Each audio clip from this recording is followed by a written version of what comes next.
a great privilege for Joanna and I to be invited to speak here today in support of Brett Graham's extraordinary exhibition. Brett and I have been emailing one another for a few years on and off now, but it was only in March of this year that we met for the first time when Joanna and I went up to Taranaki to view the original exhibition at the Govett Brewster Gallery, and Brett actually came down from Oku and met us there, so that was incredible. And we were blown away by the exhibition, and the exhibition that's here in the City Gallery is somewhat different, but it's no less powerful than the one that we first saw there as well. And I think the reason that we were invited to speak here is because in many ways Brett's interest in how the past is remembered and recorded very much coincides with our own. And Joanna and I are co-principal investigators on a Marsden Fund project called He Tonga Te Wariwari, Remembering and Forgetting Difficult Histories in Aotearoa, New Zealand. And that's at the centre of our work on this topic. And just to get an early plug for it, we're publishing a BWB text on that theme early next year called Remembrance, Denial of New Zealand History, Fragments from a Contested Past. And that's with our other wonderful team members, Liana MacDonald, Matua Tom Rowe and Kezia Wallace. So that should be out early next year, all going well. So I'll talk a bit about our project, and then we'll do a bit of a tag team, traversing some of the history on the invasion of Waikato that the pioneer was heavily involved in, and along with some discussion and reflection about how that history has been remembered and forgotten over time. So first of all, just to very briefly introduce our project.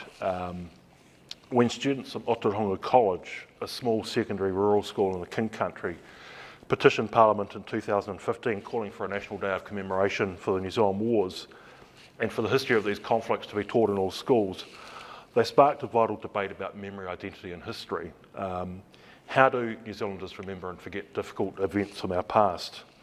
Why are some conflicts publicly remembered while others are overlooked and ignored? And importantly also, who decides what our priorities are in terms of what we remember and what we forget? So the New Zealand Wars were a series of devastating 19th century clashes involving Māori and the Crown. And our 3-year project considers how different groups have commemorated these conflicts over time and how memory and silence about this difficult past permeates everyday lives in the present. So this is a history that we live with in many ways, even if we don't acknowledge that and we don't accept that. And the study takes us directly into some of the tribal communities at the epicentre of large-scale military invasions in the 1860s, including Waikato. And it was after a 2014 visit to some of these sites, a short distance from their own town, that Leah Bell, Waimarama Anderson and other students at Otorohanga College returned to school shocked about what they'd just seen and heard. Since, like most New Zealanders, they didn't learn any of this history at school. And they returned to class vowing to do something about that, and that turned into a 13,000 strong signed petition that led to significant change. And these are pupils in a low decile rural primary secondary school who effected meaningful change. So while that's happening, meanwhile many of the former battle sites are in various states of neglect and decay. Often they're not even signposted. The usual way that they're marked is a road is run through the middle of them, and often the road is named after the military commander responsible for the invasion of that district. So if you're Māori growing up in a town like Kihiki or whatever, then you live on streets named after many of the military officers and politicians responsible for the invasion of that district and the dispossession of your whānau. And so the more that we saw of these sites, these seem like deliberate acts of cultural erasure. It's like not just forgetting that past, but obliterating the physical remnants of it as if it never existed in the first place.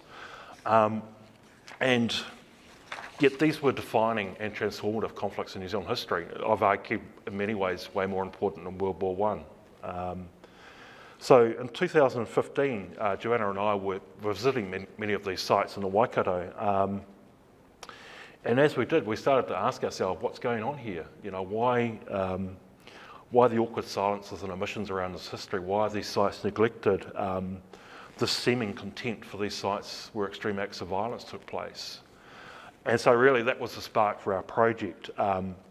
And I'm a historian, Joanna's a sociologist. We're combining historical and ethnographic methodologies in our project to investigate how this history is remembered or not, and the way that that shaped the modern New Zealand nation, how we live with that history today.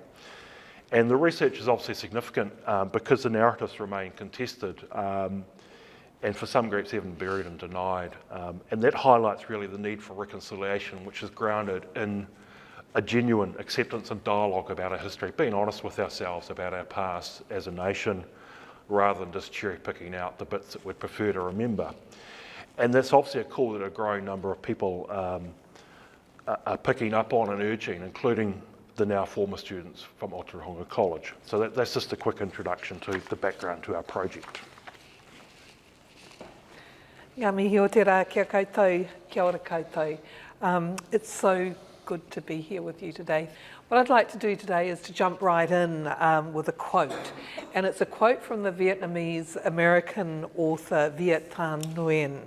And he wrote this is what he said. He said, "All wars are fought twice. The first time on the battlefield and the second time in memory." And that's a quote that always stays with me. I find it really interesting. And I find it interesting because inside the black box of New Zealand history, the past also transforms into memory. And it does that in ways that invariably affects our lives today. And so in many ways, it's that really that takes me to battlefields around the country. What I do as a researcher, along with Vincent and our team, we follow the trail of blood.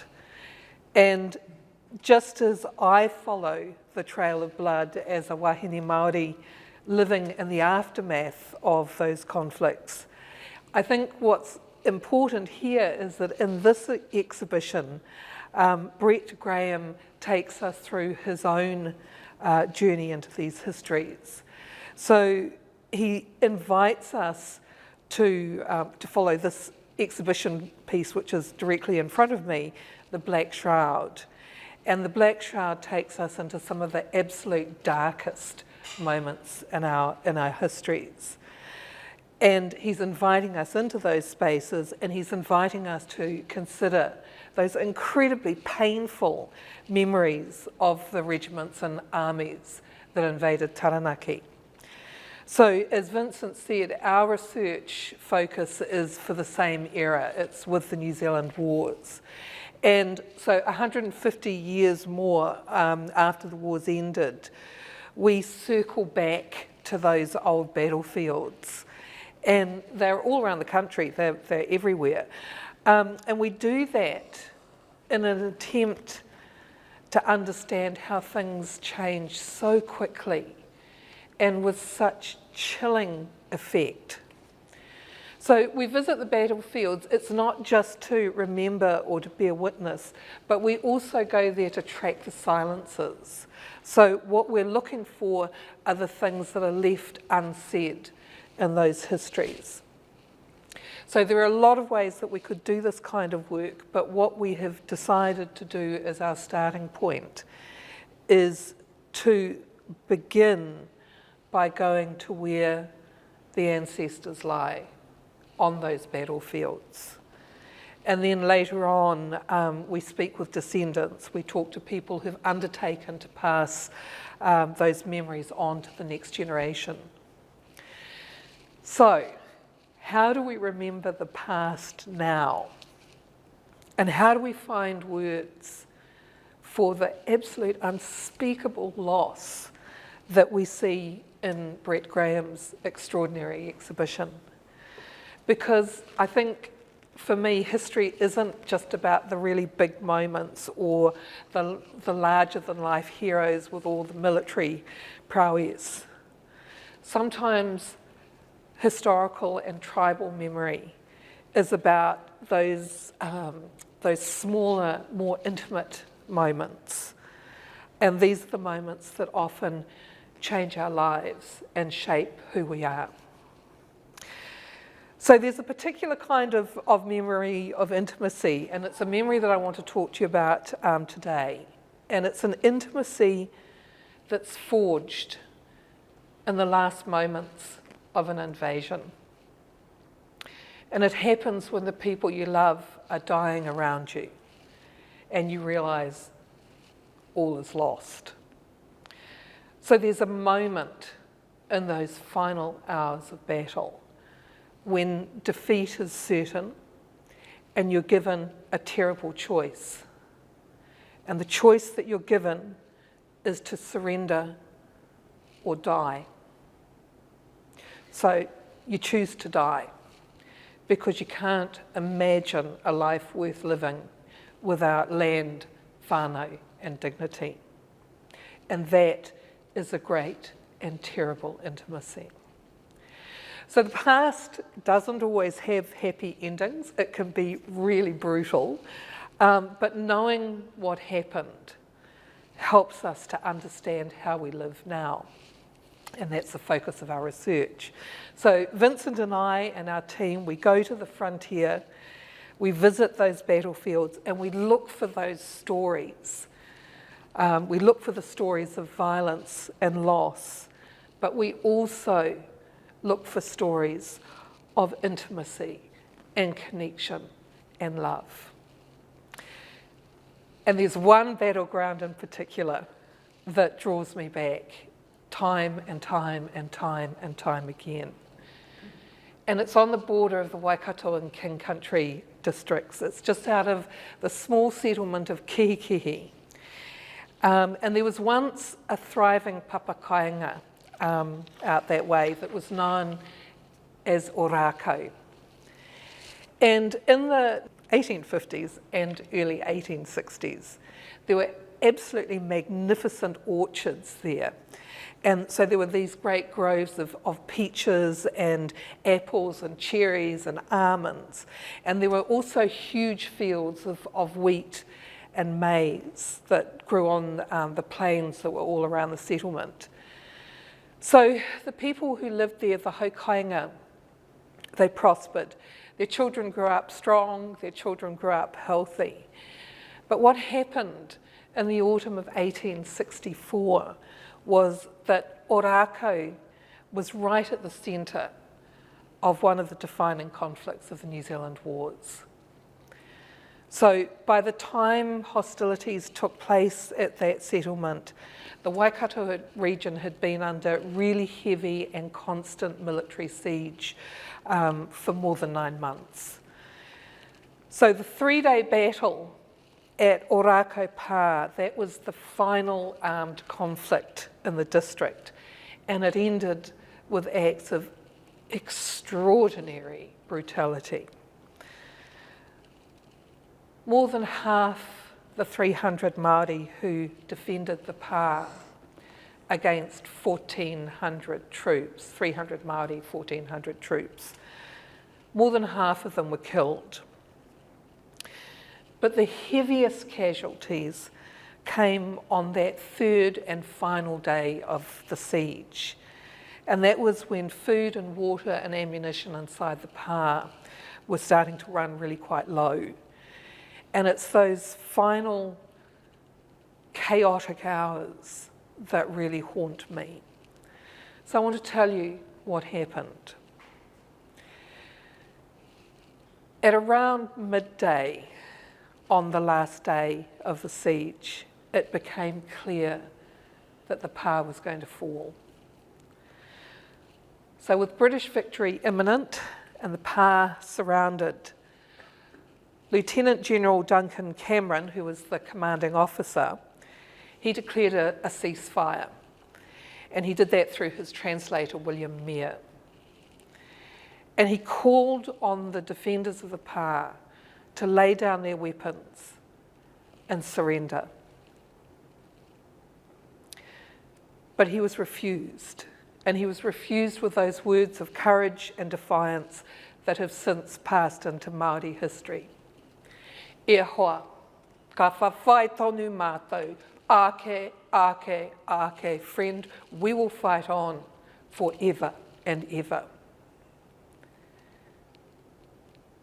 So at that point, Cameron called on the women and children who were inside the Pā to leave. And he called on them to leave before the final assault on the Pā took place. But as this was being discussed by the people inside, by the men inside the pā, Ngāti Raukawa woman, Ahu Mai Te Pairata, stepped forward and addressed the troops. And she said, ki te mate ngā tāne, me mate anō ngā wahine me ngā tamariki. If the men die, then the women and children must also die. So Ahumai's words showed the waiting army that those inside the pā, knowing that defeat was certain, would die together, forever united. And that was an act of great intimacy, to die together. So it was an act of desperation, it was an act of defiance, but it was also an act of loyalty and love. And it was all kind of rolled into one. And so the onslaught began. In the late afternoon, exhausted and thirsty, because by that time the water had long run out, the people inside the pā made preparations to leave. And they gathered together as a phalanx with women, the children, wounded and surviving rangatira at the centre, and that was to shield them as much as possible from what was to come. And then together in tight formation, they ran towards the edge of the peach grove and onto open ground. So immediately the troops opened fire and a number of defenders were killed. And at that point the group dispersed and people just simply fled for their lives. So some ran towards the Manuka swamp and the Punia River, and that was where snipers on the ridge shot at them and cavalry on horseback tracked them down and bayoneted them where they fell. So a number of women and children were killed in this manner, and in fact Ahumai herself was shot 4 times, but she survived. Others died or were injured as they ran towards the soldiers in a very frantic attempt to breach the line of troops. So that was how the assault ended, and when it did, Waikato fell with it. So, I tell this story often, and as you can see, I get quite emotional as I tell it. But I guess the thing is that I never quite know how to finish it, and I think that that's maybe because the ending is still being written with each passing generation. Each time I visit Ōrākau, I stand beside the battle monument and I peer towards the place where I think the pā once stood, and in my mind's eye, the scene always unfolds before me. So there's the desperation, the smell of gunfire, the heat and thirst, and that frantic, desperate flight at the end. And when we're in that place, time always starts to play strange tricks. It's always earlier or later than we thought. And the tūpuna draw very, very close to us in those moments. For myself, I draw a sense of purpose from my time at Ōrākau. What happened on the battlefield there tells us something about how we remember and what we choose to forget. So the final hours at Ōrākau were marked by violence and bloodshed. But I think the siege has also given rise to new stories that have been handed down over time. So those stories and the unshakable bonds inside the pā are enshrined in the last hours of that battle. That terror and anguish are a legacy. Ka whawhai tonu mātou. These are our stories. Each time I leave that battle site, I walk with my tūpuna and I walk with my head held high. So as war clouds loomed over Europe on the 1st of April 1914, a crowd of up to 5,000 people gathered at Ōrākau, a few kilometres up the road from Kihikihi, to mark the 50th anniversary of the most famous battle of the Waikato Wars. Cabinet ministers, MPs, the head of the armed forces, multiple dignitaries, and a small smattering of Māori and Pākehā veterans were present for the unveiling of a memorial on the site where Ōrākau Pa once stood. An early morning train from Auckland to Te Awamutu was organised for the big day, and free rail passes were allocated to veterans to allow them to attend. An Auckland Education Board granted a special holiday to all children attending schools in the Waikato and Waipa counties. Schools that found it impossible to take part in the ceremony at Ōrākau were instructed to assemble their children, hoist the national flag and give a lesson on the difficulties of early settlement in New Zealand, which would have been an interesting lesson to eavesdrop on. And newspapers throughout the Dominion reported at length on the Ōrākau celebrations. And for Pākehā New Zealand, that was precisely what this was, a celebration. As the New Zealand Herald explained, the Ōrākau battle marked the final acceptance, this is a quote by the way, marked the final acceptance of the British mana by a heroic and warlike native people, which had been met by a just and generous reciprocity which is everywhere regarded as an example to the civilised world. And something of that view was reflected in the official Jubilee souvenir program, which was described as marking not merely the Ōrākau anniversary, but in commemoration of 50 years of peace.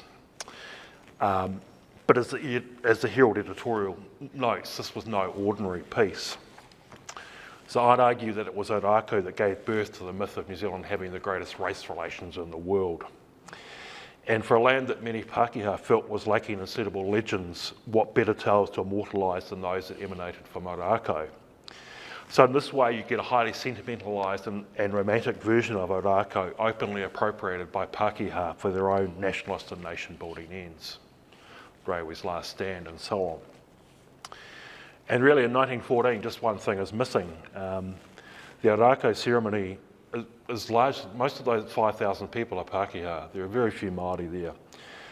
And there's an obvious reason for that, which is that Tainui had no interest in celebrating the place where as many as 150 of their ancestors had been killed, followed by sweeping land confiscations and the destruction of their economy that destroyed generations to lives of poverty. So while Pākehā were publicly celebrating Ōrākau, Māori were privately grieving, recalling the history in Waiatātangi, and sometimes even in the names they gave to their children. So in Waikato, for example, Muru, Mamai, even Raupatu are not uncommon first names. So that history is carried in the names of the descendants of those that were involved.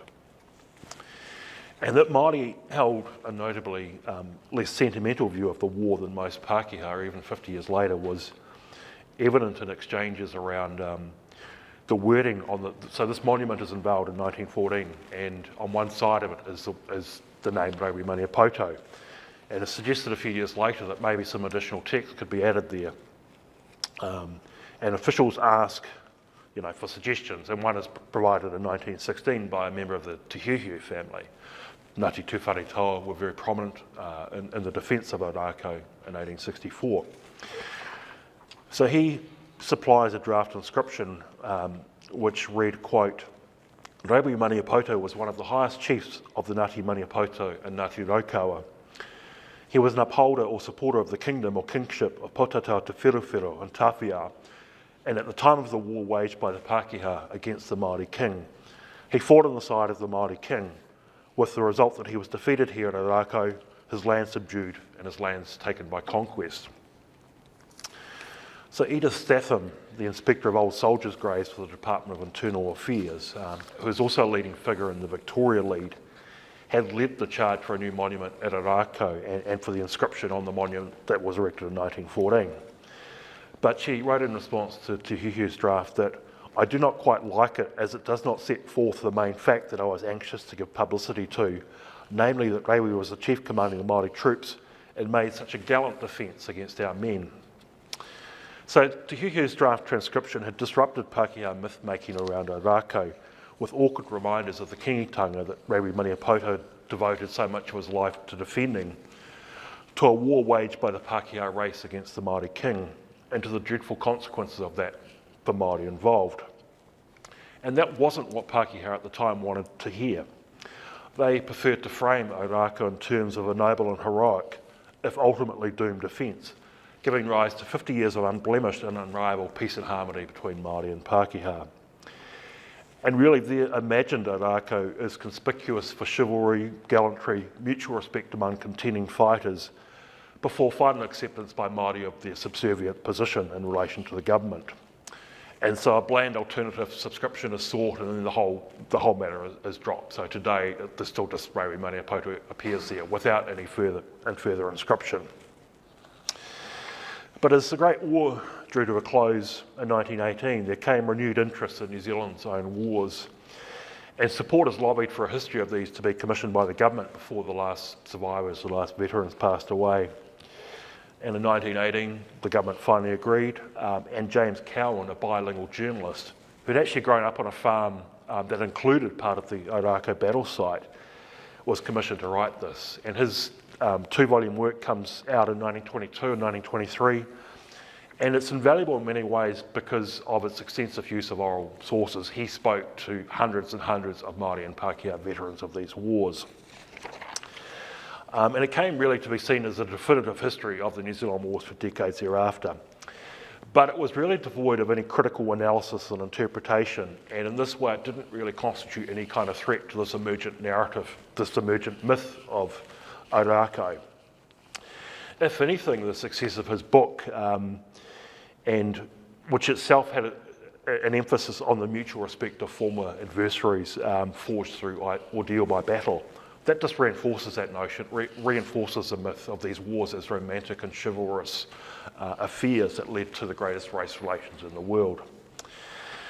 And Cowan's work inspires other attempts to remember this history, or maybe to misremember it.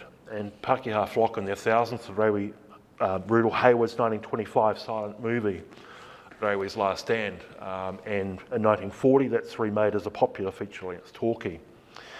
And that later film is showing to generations of school children through the school film library service. So that kind of influences the way that people understand this conflict. So that myth becomes the way that people engage with that history and the way that they understand it. And these kind of ideas become deeply embedded in Pākehā culture and endure across a lot of the 20th century. So the centenary of the Ōrākau battle is marked in 1964, and guests are treated to a special screening of Rewi's Last Stand, of course, the definitive sort of account that many people, of the way they understand this history. There's a hangi, a kapa haka competition, and a concert featuring a very young Kiri Te Karawa. Yet the interesting thing is some Waikato elders want no part in these proceedings, and they're concerned that the whole affair had become something of a circus.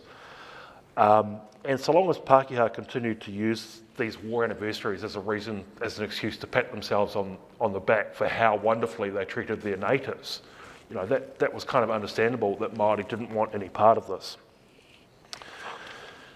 The Pākehā narrative of the Waikato War was out of sync with the still largely ignored Māori story of an unjustified invasion of their homeland, followed by numerous and senseless killings, confiscations, exile and poverty.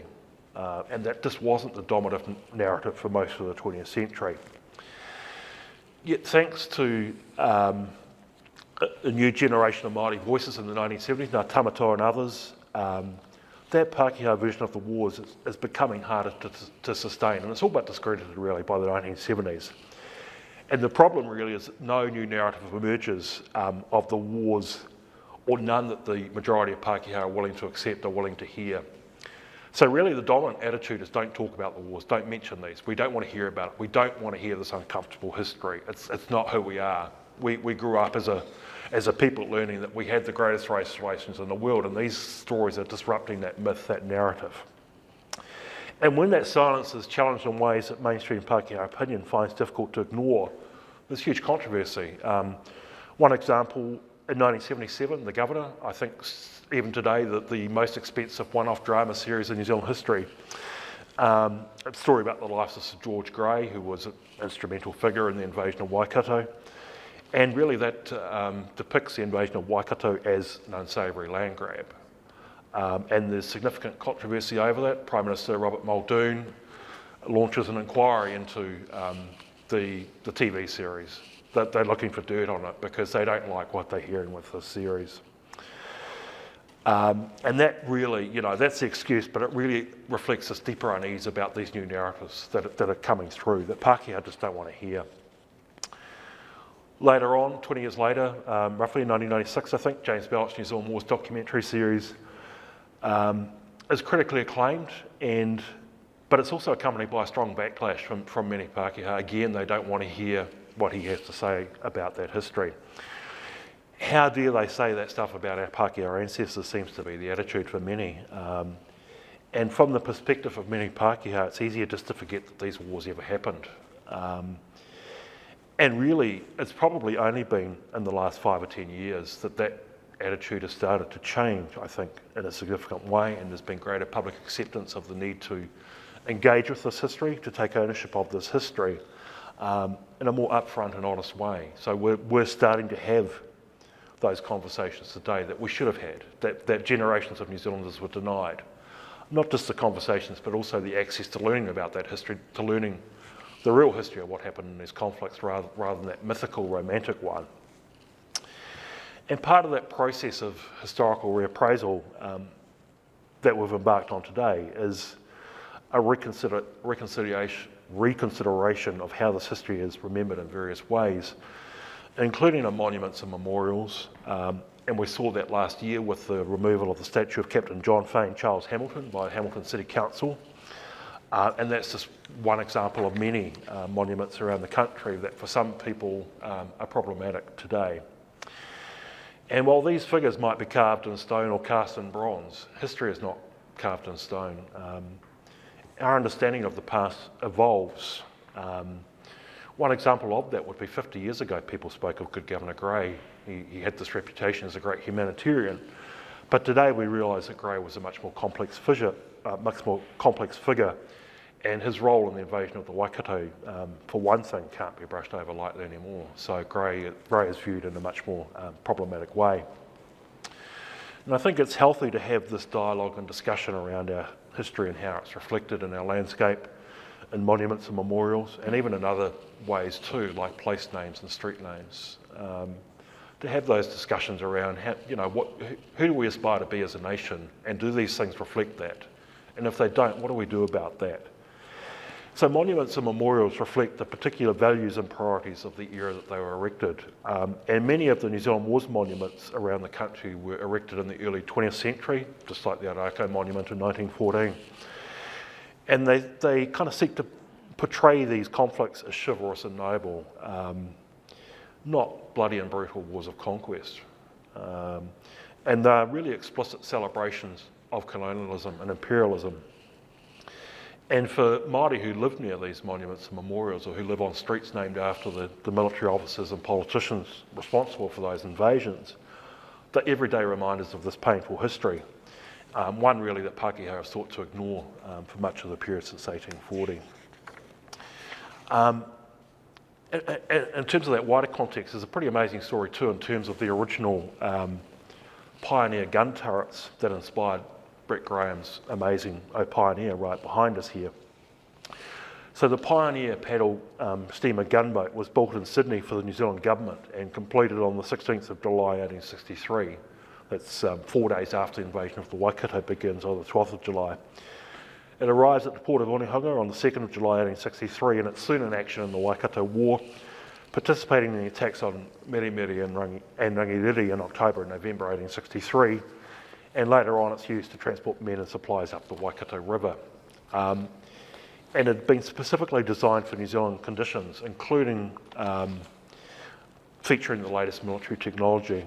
One of the things it had were pipes out the side that could spray boiling water on any Māori who came up close to it in a waka or whatever. So that was one example of that.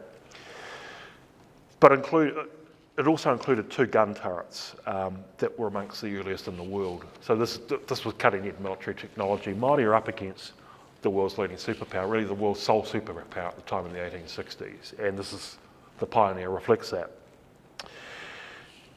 As the pioneers' role in the Waikato War changed and the lower reaches of the river were secured, the turrets are later removed because they're no longer necessary. It becomes a ship that's used to ferry supplies up the river.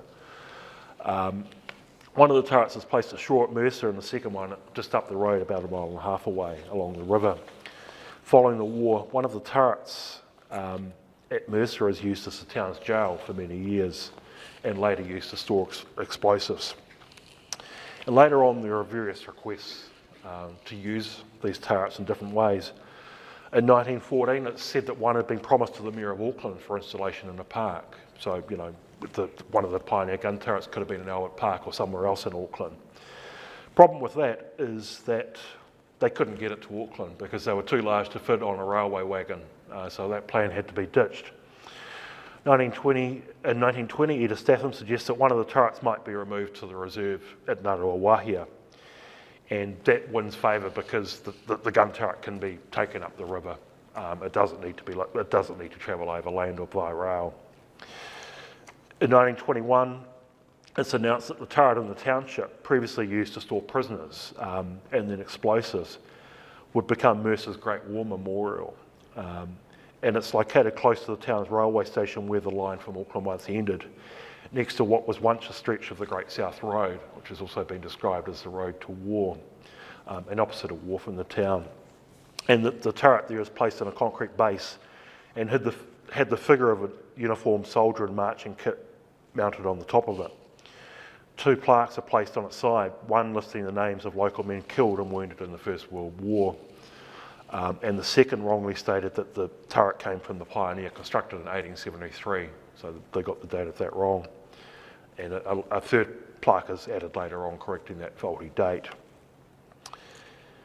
But there's nothing there at all to acknowledge its role in the invasion of Waikato. There's nothing there to acknowledge the Māori victims of the war that turret was used to attack Māori with. So the memorial was unveiled by the Governor-General, Lord Jellicoe, on the 28th of April 1922, and in his speech, Jellicoe stated that the new memorial served as a reminder of the cooperation of the great Māori race during the Great War, and the chivalry which distinguished the fighting in the Māori War. So again, reinforcing that myth of these conflicts as chivalrous and noble.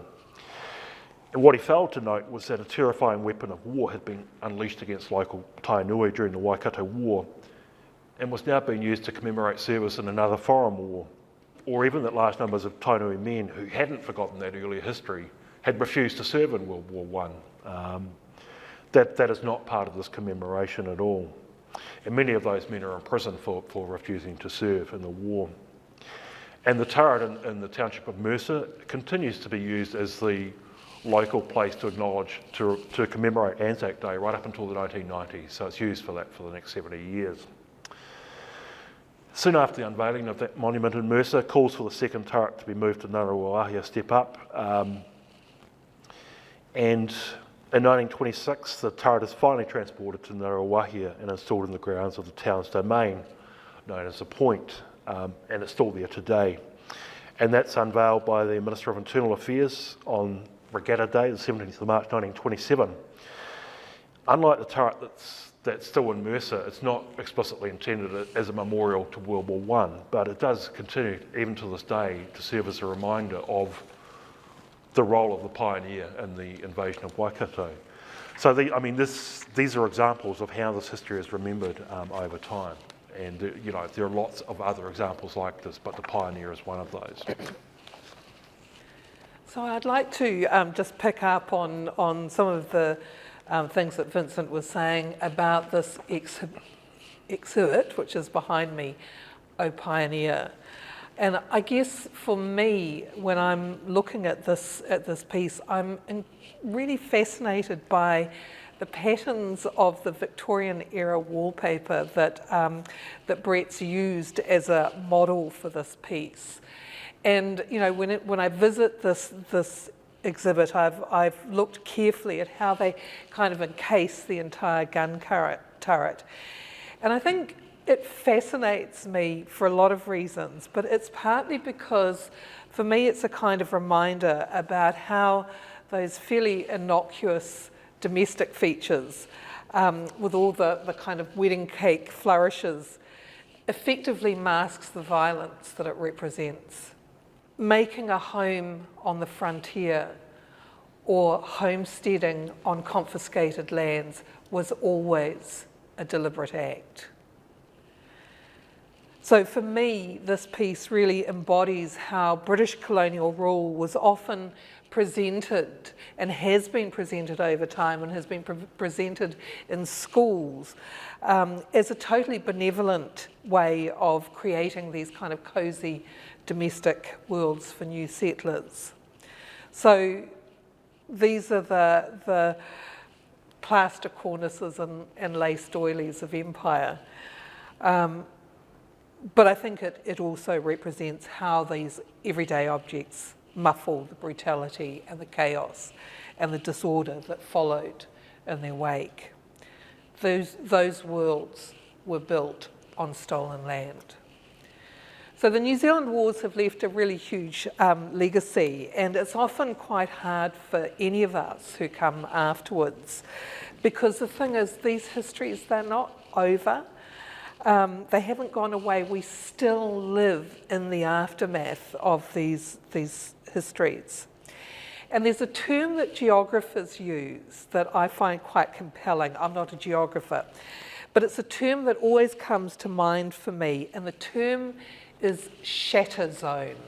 Shatter zone. So shatter zones are places where violence has happened and which is ongoing. So a shatter zone is a place where particular groups of people have experienced invasion or various forms of extreme violence, and that also includes military violence. So as a result of that, entire communities and ways of life are completely upended and often irrevocably. So in some ways you can think about a shatter zone kind of like a shattered window where you've got that immediate impact, and then there are the cracks that kind of radiate and splinter outwards beyond that immediate point of collision. And that can happen over a period of time. So that's what geographers call a shatter zone. And in that sense, Waikato and Taranaki are shatter zones. They're shatter zones for New Zealand history.